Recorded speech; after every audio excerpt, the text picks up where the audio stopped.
السلام عليكم ورحمة الله.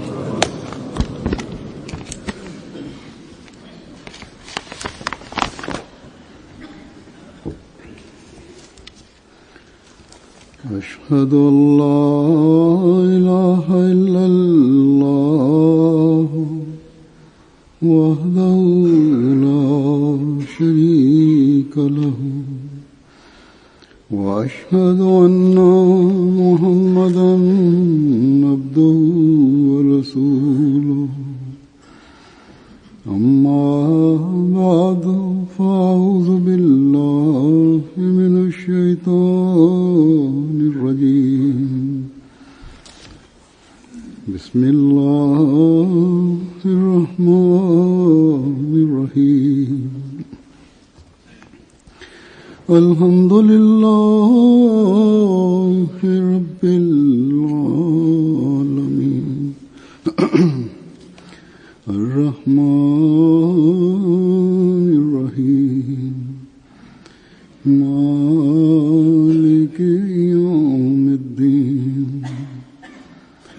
إياك نعبد وإياك نستعين اهدنا الصراط المستقيم صراط الذين أنعمت عليهم غير المغضوب عليهم ولا الضالين.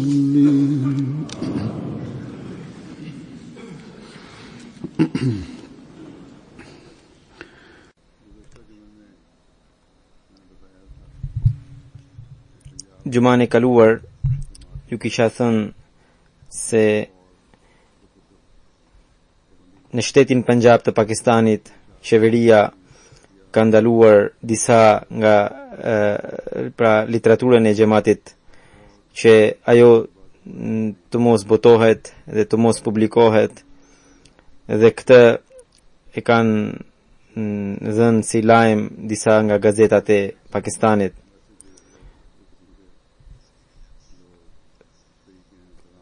Këto ditë, pra për shkak të avancimit të teknologjisë, lajmet përhapin përmes telefonave, përmes pra brenda pak qastesh një lajm përhapet në të gjitha skajet e botës. Edhe mua njerëzit më dërgojnë letra përmes faksit edhe tregojnë shqetësimin e tyre.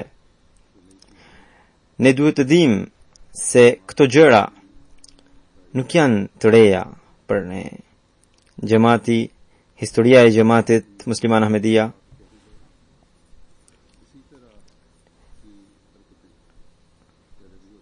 ka pasur një sër ngjarjesh të tilla të nxitura prej të ashtu quajturve hoxhallar të tillë për ta penguar xhamatin. Edhe kjo po ndodh që nga fillimi i xhamatit. Edhe ata vazhdojnë të bëjnë gjëra të tilla. Dhe nga veprimet e tyre xhamati as nuk u pengua më përpara dhe inshallah taala as nuk do të pengohet në të ardhmen. Ata as nuk mund ta pengojnë dot xhamatin. Nuk ka bir nëne që mund ta bllokoje apo të pengoje misionin që Zoti i Madhrishëm i ka ngarkuar Mesiun e premtuar Islamit. Këta hoxhallar, këta të ashtu quajtur dietar, të cilët duke parë përparimin e xhamatit po digjen në xhelozinë e tyre, edhe gjithnjë janë në kërkim të janë pra për të shfaqur atë xhelozinë e tyre, gjejnë në një pretekst edhe bie një perde në sy dhe në veshjet e tyre, dhe njerëzit që në duke janë të shkolluar por veprojnë më keq se ignorantët. As edhe një herë ata nuk janë përpjekur për të parë realitetin se si mësimet e Islamit, si nderi i profetit Muhammed sallallahu alaihi wasallam, madhështia e tij që tregon Mesiu premtuar alayhi salatu wasalam, dhe se literatura e Xhamatit Musliman Ahmedia është e stolisur, e mbushur pikërisht me shkrimet e Mesiut të premtuar alayhi salam. Lexuesit ose muslimanët e drejt, të cilët kur i lexojnë këto edhe i shikojnë edhe veprimet e hoxhallarëve, atëherë befasohen, atëherë kuptojnë të vërtetën, edhe shprehin, thonë se këta të ashtu quajtur hoxhallar, të cilët veten e kanë quajtur flamurtar të islamit, si e kanë paraqitur shkrimet e Mesiut premtuar alayhi salam në mënyrë të gënjeshtërt, në mënyrë të shtrembërt, edhe vazhdojnë të paraqesin në mënyrë të tillë.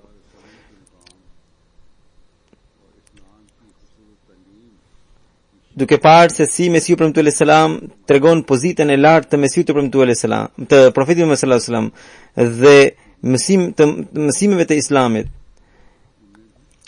në emisionet tona që janë live, shumë musliman marrin në telefon edhe shprehin këtë gjë, se duke thënë se tani e kemi kuptuar të vërtetën. Deri më tani, ata thonë se deri më tani dietarët u kishin ngritur një perde jashtëzakonisht të fortë, që ata nuk kishin mundësi ta shikonin realitetin. Këtë gjë nuk ndodh vetëm në emisionet që janë live, por mua më vijnë edhe shumë letra, shumë njerëz më dërgojnë letra me tema të tilla, jo vetëm arabët, por edhe të tjerët.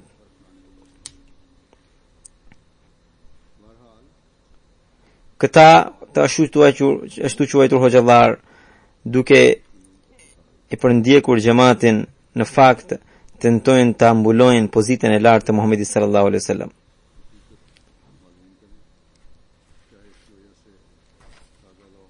Ata asnjëherë nuk përpiqen që ta shikojnë realitetin, pra që ta lexojnë literaturën e xhamatit, edhe sikur të kushtohej rënja e gjithë umetit. Kjo është puna e tyre. Edhe këtë punë ta vazhdojnë do ta bëjnë, sepse ata atyre nuk u intereson më shumë besimi, atyre më shumë u interesojnë interesat e tyre vetjake. Por kjo duhet të na shkaktojë një nxitje që ne të përparojmë më shumë në lidhjen që kemi me Mesiun e premtuar alayhi salam. Nëse ne kemi pasur më pak vëmendje për të lexuar librat e Mesiut të premtuar alayhi salam, tani me këtë lëvizje të Panjabit duhet të kemi më shumë. Një shtet i vogël në Pakistanit, pra që ka nisur këtë fushat për ta bllokuar literaturën e Mesiut të premtuar alayhi salam, ai është një shtet i vogël. Nëse e gjithë bota do ta ndërmarr një gjë të tillë, prapë misioni i Mesiut të premtuar alayhi salam nuk do të ndalet. Thesaret që ka sjell Mesiu premtuar alayhi salam patjetër që do të përhapen anë mban botës. Gjithmonë kemi parë se pengesat sa do të mëdha që ishin kur u shkaktuan nga kundërshtarët, gjithnjë Zoti i Madhërisëm i dha xhamatit përparim.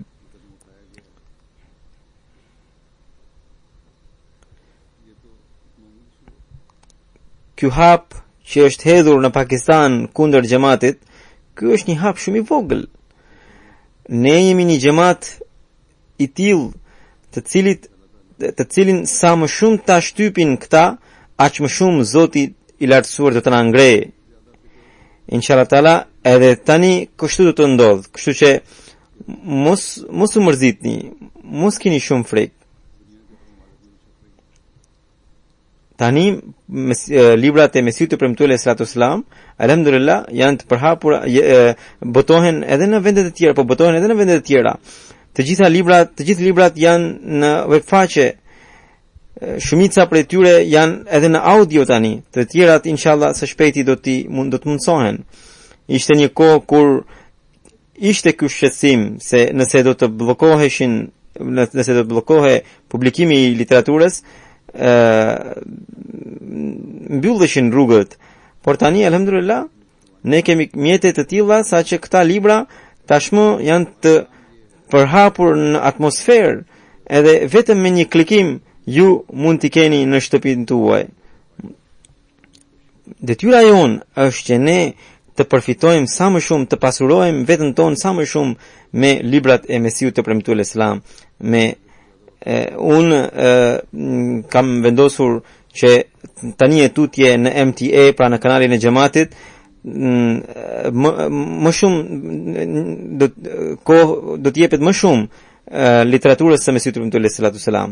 Pra një pengesë që është krijuar në një shtet të vogël të Pakistanit, falas asaj pengese, inshallah që tani antarët e xhamatit që janë të përhapur në anën mban botës do të dëgjojnë më shumë rreth librave të Mesiut të Premtuar sallallahu alaihi wasallam.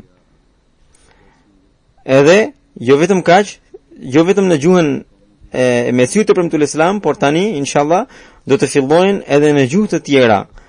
Pra përkthimet e librave të Mesiut të Premtuar sallallahu alaihi wasallam. Pra ata ahmedianët të cilët që kanë sado pak frikë për shkak të këtij hapi që është hedhur në Pakistan kundër nesh, duhet ta nxjerrin frikën e tyre për jashtë. Nga ky hap të paktën një gjë kemi kuptuar shumë qartë. Edhe pse edhe më përpara dihe, por tani është akoma më qartë se këta njerëz të cilët deklarojnë se janë të dashuruar të profetit sallallahu alaihi wasallam, se gjoja janë flamurtar të mësimeve të Islamit, edhe për këtë arsye e kundërshtojnë xhamatin, ata asnjëherë me drejtësi nuk e kanë shfletuar literaturën e Mesiut të Premtuar sallallahu alaihi wasallam. Në përgjithësi ne u japim përgjigjen ton duke treguar të vërtetën, por unë mendova që edhe në fjalimin e sotëm t'ju paraqes disa nga shkrimet e Mesiut të Premtuar sallallahu alaihi wasallam, të cilat sipas kundërshtarëve tan janë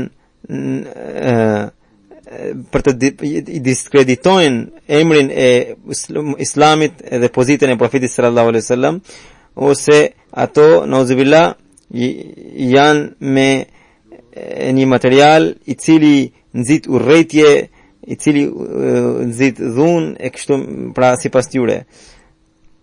Në fakt, pozita që ka shfaqur Mesiu sallallahu alaihi wasallam në fjalët e tij, pozitën e Islamit, pozitën e profetit Muhammed sallallahu alaihi wasallam, befasohesh kur i lexon fjalët e tij. Lexuesi nëse do ketë një grim drejtësie në zemrën e tij, ai nuk do të mbetet pa u befasuar nga fjalët e Mesiut të Premtuar sallallahu alaihi wasallam. Ne sigurisht neve nuk na interesojnë se ç'mendojnë ose ç'bojnë këta hoxhallar ose ata ashtu quajtur dietar. Neve na interesojnë ata mira musliman të cilët janë të drejtë, por janë në ndikimin e këtyre njerëzve. Unë për dëgjuesit tanë përmes MTA-s dua të paraqes disa nga citatet e Mesiut të Premtuar sallallahu alaihi wasallam, që të shohim se si profeti Mesiu sallallahu alaihi wasallam tregon pozitën e lartë të Muhamedit sallallahu alaihi wasallam. Se pari do të paraqes një citat të Mesiut të Premtuar sallallahu alaihi wasallam, ku ai sjell lavdinë e Allahut edhe mënyrën e tij shumë të veçantë për t'i dërguar selavate e profetit Muhammed sallallahu alaihi wasallam. një vend, ai thot: O Zot, të falenderojmë mira e mira herë që vetë na tregove mënyrën për të njohur ty. Vetë i zbrite librat e tu të shenjta edhe na shpëtove nga gabimet mendore, gabimet vetjake. Po ashtu, selavate dhe selam qofshin mbi udhëheqësin e të dërguarve, Muhammedin sallallahu alaihi wasallam, mbi familjen dhe ndjekësit e tij, sepse përmes atij Zoti drejtoi një botë të tërë të humbur. Ai është udhëzues dhe dobiprurës që solli njerëzimin e humbur në rrugën e drejtë. Ai është ndihmës dhe favorbërës që shpëtoi njerëzit nga sherrri i idhujve dhe i shirkut. Ai është dritë dhe dritë dhënës që ndriçoi botën me dritën e tauhidit. Ai është mjeku i kohës që shëroi zemrat e qelbura. Ai është bujar dhe çuditbërës që u dha të vdekurve ujë jetë dhënës. Ai është i mëshirshëm dhe shpirt madh, që ndjeu dhimbje dhe hoqi breng për umetin e tij. Ai është trim dhe guximtar që na nxori nga kthetrat e vdekjes. Ai është i butë dhe vetmohues që uli kokën në robëri për hir të Zotit dhe treti veten në dhe. Ai është adhurues i përsosur i Zotit të vetëm dhe oqeani i urtësisë, të cilit i pëlqeu vetëm madhështia e Zotit dhe që hodhi poshtë çdo gjë tjetër. Ai është mrekulli e krijimit të gjithëmëshirshmit, i cili edhe pse i pashkolluar parakaloi të gjithë në dijet e vërteta dhe që çdo popull i vuri në dukje lajthitjet dhe gabimet. Pastaj për të treguar se për çdo njeri, pra për të parë virtytet e çdo njeriu, duhet të shohim gjendjen e tij në sprova edhe gjendjen e tij në rehati. Dhe ky është kriteri për të parë virtytet e njerëzve. Dhe më së shumti këtu në dalin në pa profetët, të cilët kalojnë përmes këtyre dy fazave. Edhe ndër ata më së shumti është profeti Muhammed sallallahu alaihi wasallam, që i ka kaluar këto dy faza, thot Mesiu premtuar alaihi salatu wasalam. Si janë pra virtytet e profetit sallallahu alaihi wasallam, si janë shfaqur ato në fazën e vështirësive, po ashtu në fazën e fitoreve. Edhe profetët, pra si kanë qenë, për këtë Mesiu premtuar alaihi salam thot, profetët dhe të dërguarit vinë që njerëzit i ndjekin ata në të gjitha virtytet, dhe ashtu siç Zoti i bëri të qëndrueshëm në shumë çështje, që kërkimtarët e së vërtetës ta ndjekin modelin e tyre, duke u treguar të qëndrueshëm ashtu siç profetët. Është e qartë që virtytet do të quhen virtyte të larta atëherë kur ato shfaqen në kohën e duhur, dhe vetëm atëherë ato bëjnë ndikim tek njerëzit. Për shembull, falja bëhet e lavdishme atëherë kur njeriu ka mundësi edhe të hakmerret. Për kormëria, domethënë largimi nga shumë gjëra të lejuara për ta fituar pëlqimin e Zotit.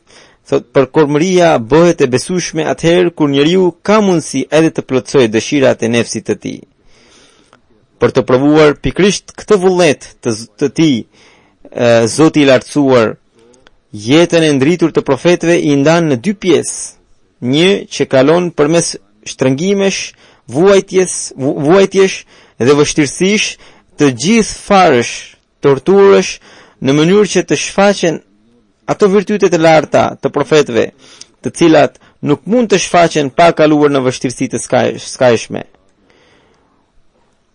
Po të mos u binin vështirësi të tilla, si mund të provohet që ata të dërguar janë një popull që çfarëdo lloj gjëme të bjerë nuk i dalin pa besë miku të tyre, madje hedhin hapa gjithnjë përpara dhe falenderojnë Zotin Bujar, duke besuar se ai vetëm ata i ka përkëdhelur dhe vetëm ata i ka vlerësuar të denjë që të futen në shqetësime në rrugën e tij. Prandaj Zoti i Madhërisëm u dërgon gjëma të ndryshme në mënyrë që të provohet para njerëzve durimi i tyre.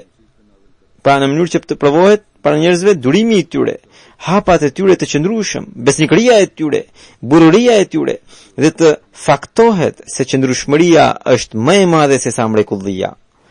Kjo sepse durimi i përsosur nuk mund të shfaqet pa pasur vështirësi të skajshme. Sikundër edhe qëndrueshmëria më e fortë nuk mund të vërtetohet pa të i kaluar tërmete nga më të fuqishmet.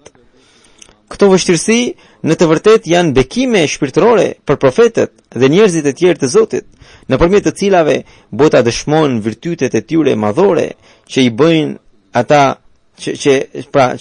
virtytet që i bëjnë ata të pashembullt dhe të pashoq, dhe këto vështirësi u bien edhe për t'i lartësuar ata në grada në ahiret.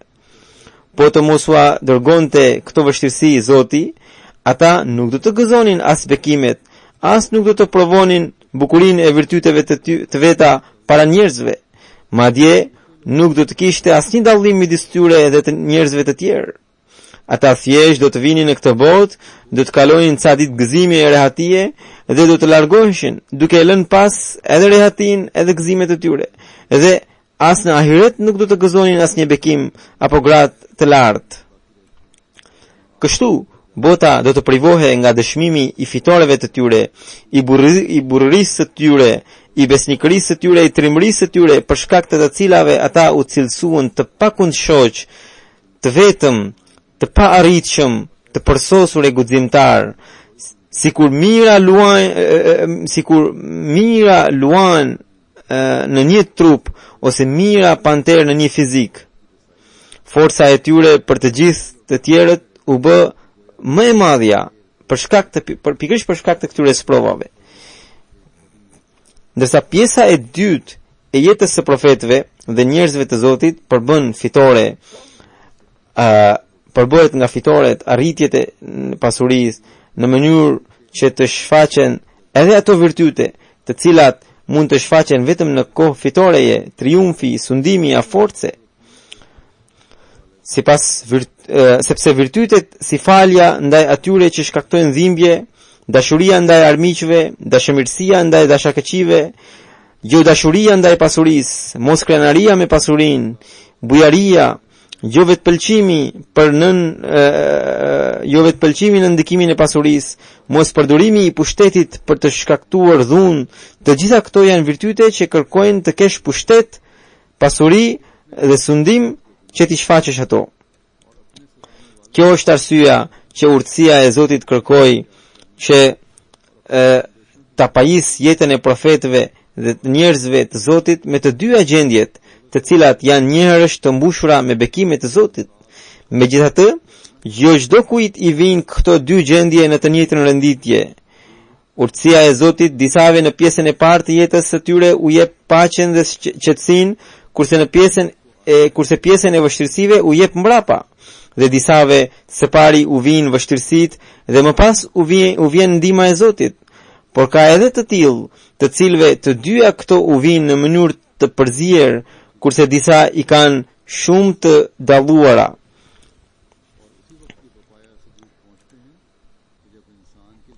Në këtë kontekst, profeti më i lartë është vula e profetëve, Hazret Profeti Muhammed sallallahu alaihi wasallam, sepse ai pati të dyja periudhat në jetën e tij në mënyrë shumë të dukshme, pra edhe të vështirësisë edhe të rehatisë. Dhe ato u zhvilluan me një renditje të tillë saqë u bë e mundur që të gjitha virtytet e profetit Muhammed sallallahu alaihi wasallam u dëshmuan si drita e diellit dhe u përmbush në mënyrën më të përsosur fjala hynore që thot innaka la ala khuluqin azim, ti me të vërtet ke virtyte madhore. Veç kësaj, shfaqja e virtyteve të profetit Muhammed sallallahu alaihi wasallam në të dyja periudhat shfaqi edhe virtytet e profetëve të tjerë, sepse është ai që vërtetoi profetizmin dhe librat e tyre dhe provoi që ata kishin afërsi me Zotin. Në këtë mënyrë largohet edhe akuza që mund të lindë në zemrat rreth Jezusit, sepse Hazrat Isai a.s. nuk pati kaq të dukshëm të dyja periudhat, madje asnjë prej tyre nuk vërtetohet. Durimi i Mesihut, pra i Isait, do të dilte thot Mesihu sallallahu alaihi wasallam, durimi i Isait do të dilte i përsosur atëherë kur ai përveç periudhës së vështirësive të kishte pasur edhe periudhën e ngadhnimit mbi ata që e lënduan, dhe ai me gjithë pastërtinë e zemrës tua kishte falur lëndimet e tyre, ashtu siç vula e profetëve i dërguari Allahu sallallahu alaihi wasallam ngadhnjeu mbi Mekasit dhe mbi të tjerët dhe i fali pasi kishte gjetur nën shpatën e tij, dhe ndëshkoi vetëm ata pak njerëz për të cilët kishte dalë dekreti i Zotit që ata të ndëshkoheshin. Përveç këtyre të mallkuarve, ai i fali çdo armik dhe duke gëzuar fitoren u tha: La tasriba aleikumul yawm, sot nuk do t'ju bëhet asnjë qortim. Kjo amnesti u realizua në një kohë kur kundërshtarët reflektonin dhe mendonin se mizorit dhe sherret e tyre janë të tilla që nuk mund të falen, e megjithatë profeti Muhammed sallallahu alaihi wasallam i fali. Duke e parë pikërisht këtë virtyt të tij, mira njerëz për një çast u bën musliman. Për një çast atyre u shfaq si dielli i ndritur, durimi i vërtet dhe i pakundshëm i profetit Muhammed sallallahu alaihi wasallam, që ai kishte treguar për një periudhë shumë të gjatë përballë persekutimeve.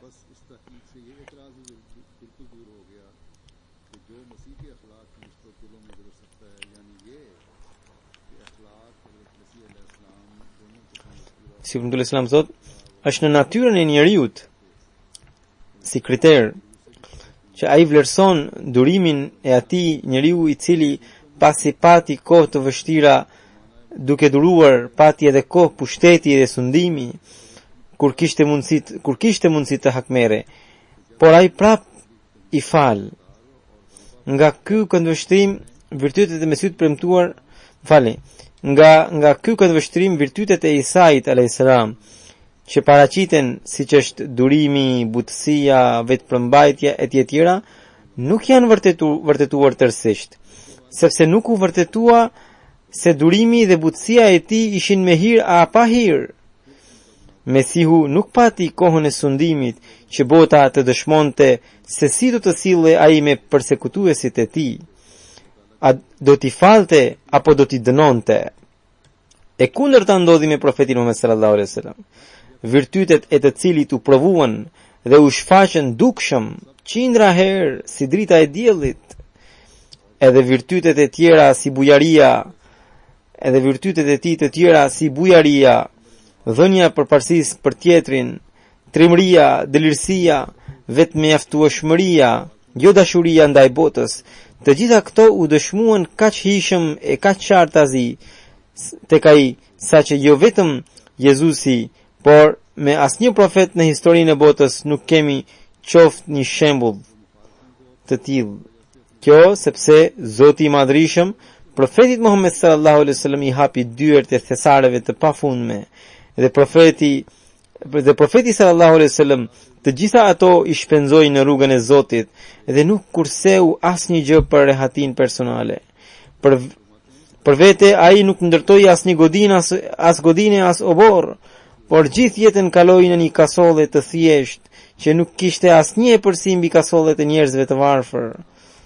Ai u bëri mirësi atyre që i kishte shkaktuar dhimbje, ata që ishin të zemërthyer i gëzoi duke u dhuruar pasurinë që kishte.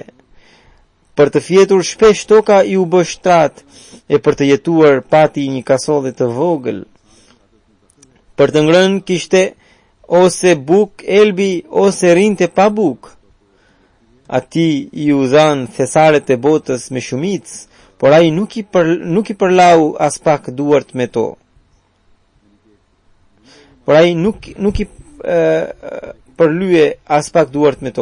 Gjithmonë varfërisë i dha përparësi mbi pasurinë.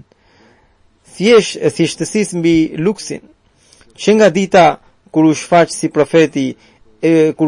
profet e deri në ditën kur u bashkua me mikun e lartë madhërisëm, gjithë mbështetjen e pati vetëm tek Zoti i madhërisëm dhe tek askush tjetër jo. Në zjarrin e betejave, në praninë e mira armiqve, ku ishte i sigurt të vrite, vetëm për hir të Zotit provoi trimërinë, besnikrinë dhe qëndrueshmërinë e tij. Kështu që bujaria, përkormëria, domethënë largimi nga dëshirat, vetmjaftueshmëria, trimëria e burrëria, dashuria ndaj Zotit dhe të gjitha virtytet e tjera madhore, Zoti i madhërisëm i shfaqi te profeti Muhammed sallallahu alaihi wasallam në atë mënyrë që shembulli i tij nuk mund të gjendet as në të kaluarën e as në të ardhmen. Në këtë kuptim, Zoti i madhërisëm përsosi të gjitha nivelet e shpalljes dhe të profetizmit në jetën e tij, dhe ky është bekimi i Allahut që ja jep kujt të doje.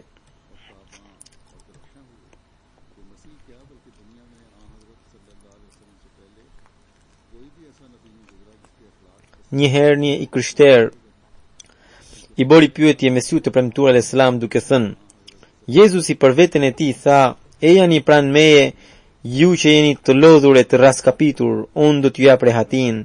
Dhe ai tha, pra Jezusi tha: "Unë jam drita dhe unë jam rruga, unë jam jeta dhe unë jam drejtësia." Edhe pyetësi vazhdon: "A ka thënë fjalë të tilla për vete edhe themeluesi i Islamit apo jo?" Duke ju përgjigjur kësaj pyetjeje, Mesiu premtuar alayhis salam thot: Kurani famlart në mënyrë shumë të qartë shpreh: "Qul in kuntum tuhibbuna Allaha fattabi'uni yuhibbukumullahu wa yaghfir lakum dhunubakum." Do me thënë, thuaj, nëse doni dashurinë e Allahut, e jani edhe më ndiqni mua, edhe Zoti do t'ju doje dhe do t'ju afal gjunahet. Ky pra është ajeti i Kuranit. Mesiu premtuar Islam vazhdon: "Ky premtim që nga ndjekja e tij do të bëhesh i dashur i Zotit është më i fortë se sa fjalët e Mesihut, sepse nuk ka grad më të lartë se sa kjo që njeriu të bëhet i dashur i Zotit. Kështu që ai që i bën njerëzit të dashurit e Zotit, duke i sjell ata në rrugën e tij, është më i denjë për ta quajtur veten dritë. Për këtë arsye, Zoti i madhërisëm në Kuranin famlart, profetin Muhammed sallallahu alaihi wasallam e ka quajtur dritë, siç thot: "Qad ja'akum min Allahi nurun." O njerëz, juve ju ka ardhur dritë prej Zotit.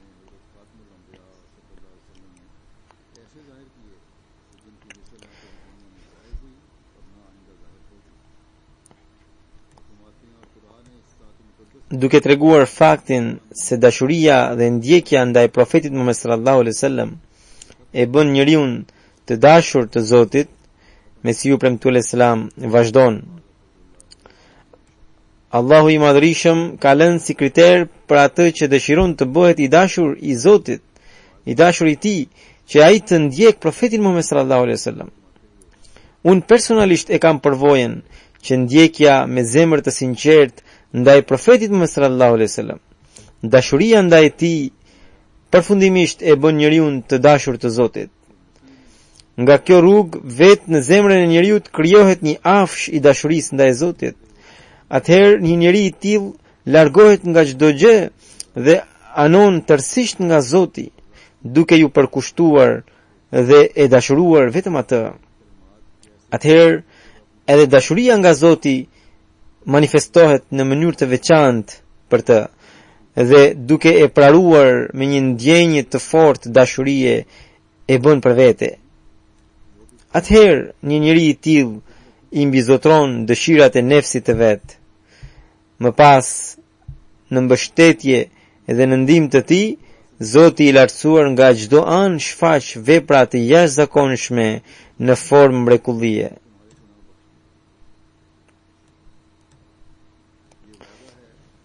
Duke treguar se njeriu më i përsosur dhe profeti më i përsosur ishte profeti Muhammed sallallahu alaihi wasallam. Mesiu premtuar Islam thot: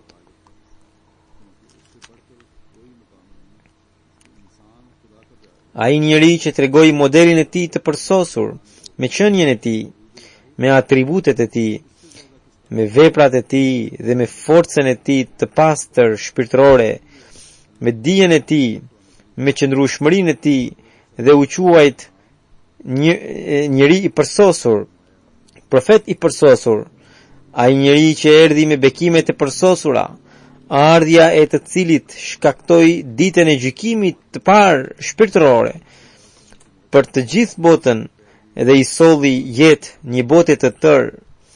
Ai profet i bekuar është vula e profetëve, udhëheqësi i të dëlirëve, vula e të dërguarve, krenaria e profetëve, Hazret Muhamedi Mustafa sallallahu alaihi wasallam.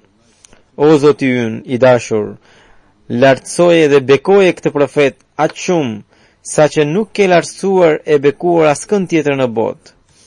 Po të mos vinte në botë ky profet madhështor, nuk do të kishim asnjë dëshmi për vërtetësinë e gjithë profetëve të tjerë të vegjël që kishin ardhur në botë, siç është Yunusi, Ejubi, Isai, biri i Merjemes, Malakiu, Yahya, Zakaria e të tjera. Edhe pse që të gjithë këta gëzonin afrimin me Zotin dhe të gjithë janë të dashur të Zotit. Është një favor e mirësi e profetit Muhammed sallallahu alaihi wasallam që falti edhe këta profet u quajtën të vërtet në botë. O Allah, lartësoje dhe bekoje profetin, familjen e tij dhe të gjithë sahabët e tij. Duke treguar disa nga mirësitë e profetit Muhammed sallallahu alaihi wasallam, Mesiu premtuar Islam thot: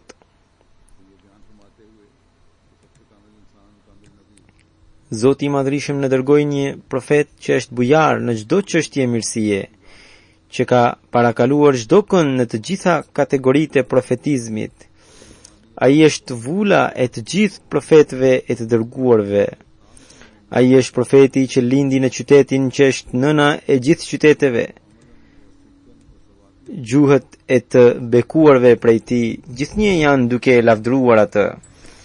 Ai është i denjë për të lavdëruar sa më shumë, për arsye se për hir të umetit hoqi vështirësitë dhe mundimet të skajshme dhe ngriti ngrehinën e besimit, edhe për arsye se na solli një libër të ndritur, edhe për arsye se ai u bë shënjestër e mizorive të gjithë farësh vetëm që të na përcillte neve mesazhet e Zotit të botëve, edhe për arsye se përsosi të gjitha çështjet që në librat e kaluar kishin mbetur të mangëta, edhe për arsye se na shpëtoi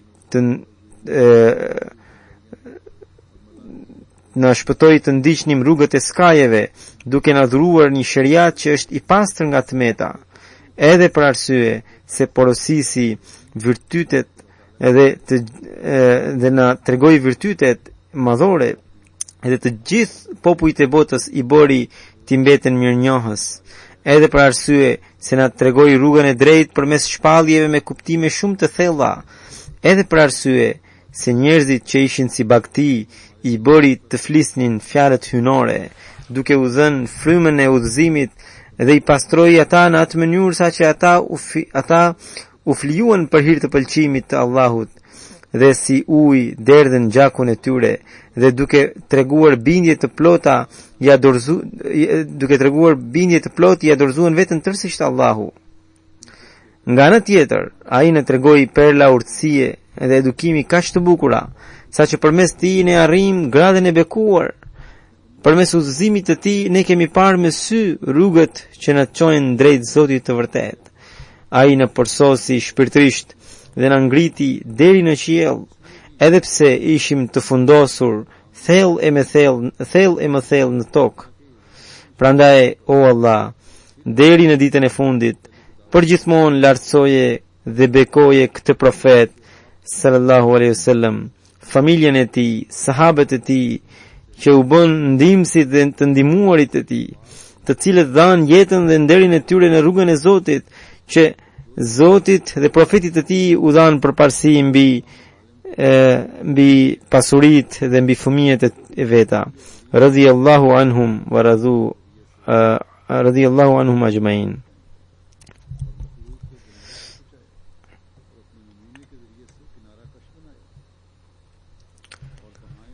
Duke treguar bekimet e pozitës së profetit Muhammed sallallahu alaihi wasallam si vula e profetëve, Mesiu premtuar Islam thot: ne besojmë se udhëheqësi ynë Hazrat Muhamedi sallallahu alaihi wasallam është profeti dhe i dërguari i Zotit të Madhërisëm, dhe feja që ka sjellë ai është më e mira ndër të gjitha fetë. Ne gjithashtu besojmë se profeti Muhammed sallallahu alaihi wasallam është vula e profetëve. Pas tij mund të vijë vetëm ai profet i cili u edukua nëpërmjet atij dhe që erdhi sipas parashikimit të tij. Kuptimi i vulës së profetëve është që përsosmëritë e profetizmit kanë përfunduar në qenien e profetit ton, kryetarit të dërguarve e të profetëve. Ne besojmë se pas tij mund të vijë vetëm ai si profet, i cili është prej umetit të tij dhe që është ndër ndjekësit e tij më të përsosur, i cili të gjitha bekimet ka marrë përmes spiritualitetit të tij, i cili u ndriqua me dritën e tij. Përveç këtij nuk mund të vijë asnjë profet tjetër. Kjo është e vërteta që do të dëshmojë edhe bekimet e të dërguarit të Allahut sallallahu alaihi wasallam.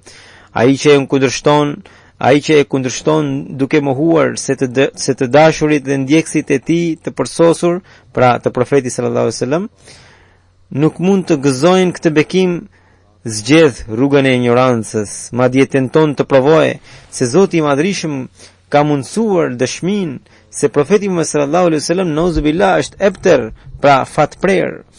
Për mendarët nuk ka nevojë ta shtjellojmë më tej këtë çështje. Realisht, profeti Muhammed sallallahu alaihi wasallam fizikisht nuk ka qenë babai i askujt prej burrave, por shpirtërisht ai është babai i atij njeriu që u përsos shpirtërisht fal bekimeve të tij. Profeti Muhammed sallallahu alaihi wasallam është vula e të gjithë profetëve dhe kryetari i të gjithë të pranuarve të Zotit. Tashmë, përveç atij që ka vulën e tij dhe që është ndjekës i praktikës së tij, askush tjetër nuk mund të arrijë pragu i Zotit të Madhërisëm, dhe asnjë vepër e asnjë adhurim nuk pranohet pa pasur deklaratën e profetizmit të tij dhe pa pasur ndjekjen e qëndrueshme të fesë dhe të rrugës së tij. Çdo kush që e braktisi profetin sallallahu alaihi wasallam nuk e ka ndjekur praktikën e tij sipas mundësisë së tij, u shkatrua. Pas tij nuk mund të vijë asnjë shariat i ri dhe nuk mund të ndodhë asgjë që mund të shfuqizojë porositë e tij ose fjalët e tij të pastra. Ai që del jashtë, qoftë një grim nga rrethi i Kuranit, del jashtë rrethit të besimit, askush nuk mund të ketë suksesin e vërtet dhe nuk mund të gëzojë shpëtimin derisa nuk i zbaton të gjitha porositë që buruan nga profeti ynë i nderuar sallallahu alaihi wasallam. Ai që lë qoftë një gjë të vogël nga porositë e tij, bie në gropën e shkatërimit, dhe ai që deklaron të jetë profet duke qenë pjesë e umetit të tij, por njëkohësisht nuk pranon se është edukuar nga krenaria e njerëzimit, Hazrat profeti Muhammed sallallahu alaihi wasallam, dhe nuk e ka ndjekur modelin e tij, ai është i shkatruar, jo besimtar i vërtet dhe i lig. Ndërsa një tjetër që deklaron të jetë profet, por mohon të jetë prej umetit të tij, pra prej umetit të profetit sallallahu alaihi wasallam, dhe pohon se gjithçka që ka arritur nuk e ka arritur prej profetit sallallahu alaihi wasallam, dhe se ai nuk është një prej pike të lumit të profetit sallallahu alaihi wasallam, një prej rrezet të dritës së profetit sallallahu alaihi wasallam. Një njeri i tillë është i mallkuar. Mallkimi i Zotit do të jetë mbi të dhe mbi ndjekësit e tij dhe mbi përkrahasit e tij. Duke treguar se tashmë ndërmjetësi është vetëm profeti Muhammed sallallahu alaihi wasallam, Mesiu premtuar selam thot: tashmë në rrezullin toksor asnjë libër nuk e ka vlerën e Kuranit dhe asnjë profet e asnjë ndërlidhës tjetër s'ka përpos Hazrat Muhamedi sallallahu alaihi wasallam. Pra përpiquni të keni simpati të vërtet, dashuri të vërtet ndaj madhërisë së këtij profeti, dhe askujt mos i jepni përparësi ndaj tij në mënyrë që në botën qiellore të regjistroheni të shpëtuar. Mbani mend se shpëtimi nuk i dedikohet vetëm jetës së përtej varrit, por shpëtimi i vërtet reflektohet që në jetën e kësaj bote. Shtrohet pyetja se kush është i shpëtuar. Shpëtuari është ai i cili beson se Zoti është një dhe se Hazrat Muhamedi sallallahu alaihi wasallam është i vetmi i ndërlidhës ndërmjet Zotit në njërin anë dhe midis njerëzimit në anën tjetër. Po ashtu i shpëtuari është edhe ai i cili beson se nën qiell s'ka profet si Hazrat Muhamedi sallallahu alaihi wasallam dhe as libër si Kurani. Zoti nuk dëshiroi që dikush të jetojë pa vdekshëm, por bëri një përjashtim që ky profet yni Hazrat Muhamedi sallallahu alaihi wasallam të ketë një jetë të amshueshme. Hazrat Musa i bëri renesancë të vërtet duke begatuar visarin fetar, të cilin shekujt e mëparshëm e kishin humbur. Ndërsa Hazrat Muhamedi sallallahu alaihi wasallam të njëjtin visar e begatoi muna atko kur seria musajane e kishte humbur atë. Tani seria muhammadane e zëvendëson serin musajane. Pasardhësi i Musait është më i përsosur se sa Musai, kurse pasardhësi i birit të Mërjemes është më i përsosur se i biri i Mërjemes. Këto janë disa nga fragmentet që kisha zgjedhur për këtë, në fakt që përbëjnë thesaret e mëdha të botës shpirtërore. Allahu na mundsof që ti ndjekim, ti lexojmë sa më shumë e ti përhapim ato. Allahu u mundsof gjithë muslimanëve që ti dëgjojnë fjalët e imamit të kohës në mënyrë që ta të udhëzohen. Pas namazit do të udhëheq 2 gjenaze. Së pari është një dervishit Muhammad Musa Sahibit që ndroi jetë më 10 maj 2015, vetëm 4 ditë para ndërimit të jetës së tij. Ai ishte mirë, urëzua në sheshin e Kadianit aty. Në fakt ka qenë shumë i moshuar dhe pastaj ushtrua në spital dhe aty ndroi jetë. Në vitin 1946, kur ai u vendos në Kadian duke lënë punën e ushtrisë, kalifi i dytë e pyeti se çfarë punë bën.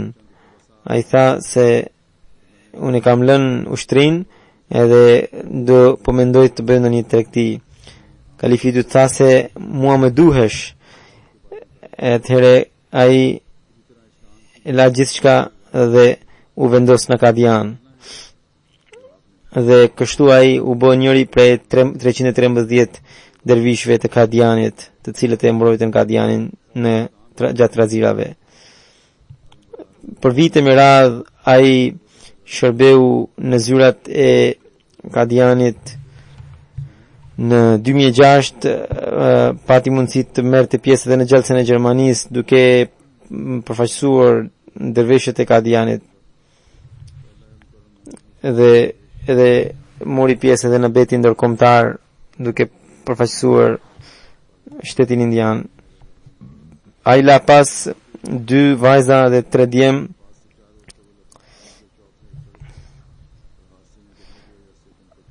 Bashkëshortja i ndroi jetë me 30 maj 2014.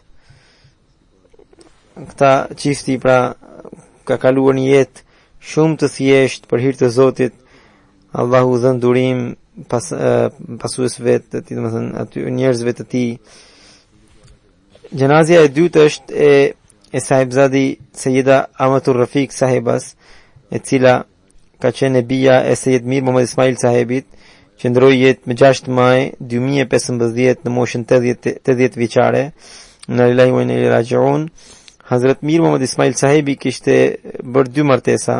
Pra martesa e parë, bashkëshortja e parë e tij ishte me të nuk kishte ndonjë fëmijë. Pastaj u martua për së dyti me Hazrat Amatul Latif Begum Sahiba. nga e cila ai ka pas 7 vajza dhe 3 djem. E ndjera në fjalë ka qenë e teta. Ajo ishte shumë e edukuar, por edhe heshtur. Djali, pra i biri shkruan, pra Nusratullah Pasha sahibi shkruan se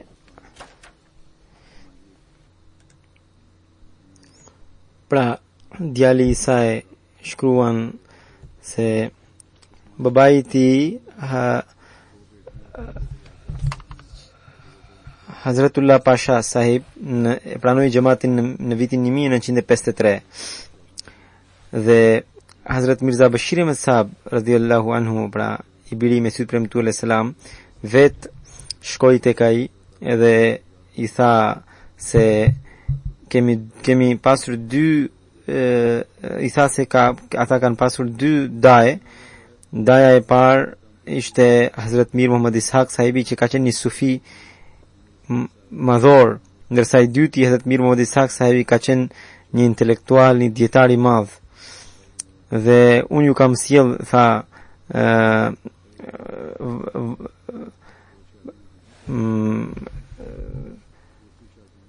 që të merrni vajzën e dajes së madh. Hazratullah Pasha sahib u befasua dhe tha se unë jam i vetëm Ahmedian në fisin tim. Të gjithë të afërmit e mi janë kundër xhamatit, si mund të pranojnë ata? Ai tha se mirë, unë do vi vet edhe do të them, kështu që ai erdhi edhe pastaj më 5 nëntor të vitit 1961 u realizua ceremonia e nikahut, pra nikahut, dhe ai thotë që këtë ceremoni nuk e kishte realizuar kalifi i dytë pasi ishte sëmur, por në vend të tij ishte Hazrat Mirza Bashir Ahmed sahibi. Dhe më vonë kur çifti shkoi tek shtëpia e Hazrat Kalifit të dytë për ta takuar atë, pas takimit teksa po largoheshin, Kalifi i dytë ju drejtua Hazratullah Pasha sahibi dhe i tha se Pasha sahib, ju na keni marr vajzën, tha se juve ju kam dhënë vajzën time. Indjera për një kohë të gjatë shërbeu si Sadr Lajna, pra kryetare e grave të qytetit Karachi. Ajo edhe pse ishte e sëmur, por vazhdimisht shkonte në zyrë, edhe pse zyra për këtë asaj i duhet të ngjite shkallët. Kishte dashuri të veçantë ndaj kalifatit, saqë askush nuk mund të fliste kundër kalifatit para saj. Në 74 kur janë bërë pra ajo çështja e xhamatit në Asamblinë e Pakistanit, dikush në tavolinë ngrënie në shtëpi thoshte se Hazuri duhet të thoshte kështu dhe nuk e tha kështu. Ajo menjëherë e ngriti gishtin dhe tha se nuk mund të dëgjoj më në një fjalë pas kësaj. Pra ishte shumë besnike ndaj kalifatit. Ajo kishte lidhje të veçantë edhe me Zotin e Madhrishëm. Bashorti kur ishte pensionist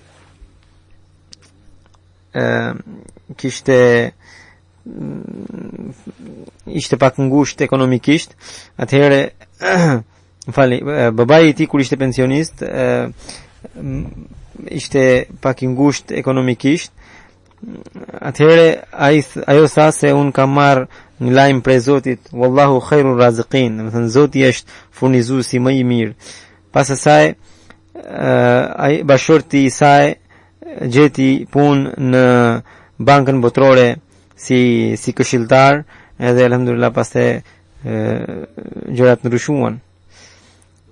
Kalifi i dytë një këshill që i kishte dhënë ishte edhe kjo që i kishte thënë që të kujdese sa më mirë të afërmit e burrit të saj që nuk ishin Ahmedian. Edhe ajo zbatoi kaq mirë këtë porosi sa që edhe në kohën kur ndroi jetë shumë nga të afërmit e bashortit erdhën edhe pranuan se ne nuk kemi pasur dashamir se dashamirës të tjerë siç ishte kjo e ndjera. Allahu ja ngrit nivelet në xhenet dhe u dhënt durim atyre që kanë mbetur pas.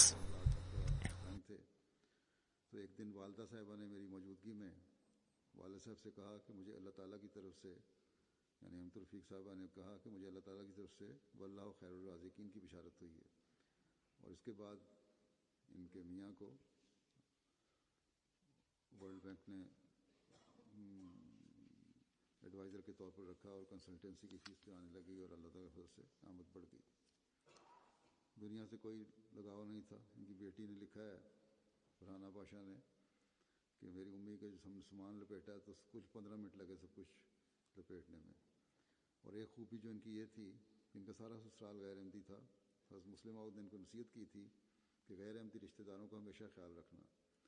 और कहती हैं कि उम्मी ने इस नसीहत पर खूब अमल किया और सारी ज़िंदगी अब्बा के साथ गैर अहमदी रिश्तेदार जो मुख्तलिफ अंदाज में सिर्फ रिश्तेदार ही नहीं थे बल्कि मुखालफत का भी इज़हार करते थे, सारी ज़िंदगी उनका मुखालफत के बावजूद उनसे हुस्न सलूक रखा। और आखिर वफ़ात के वक्त उनमें से बाज़ों ने तस्लीम किया कि इन जैसा हमारा हमदर्द और खैर खा कोई नहीं था। अल्लाह ताला मरहूमा के दर्जान को बुलंद फरमाए और इनकी औलाद को भी नेकियों पर कायम रहने की तौफीक अता फरमाए।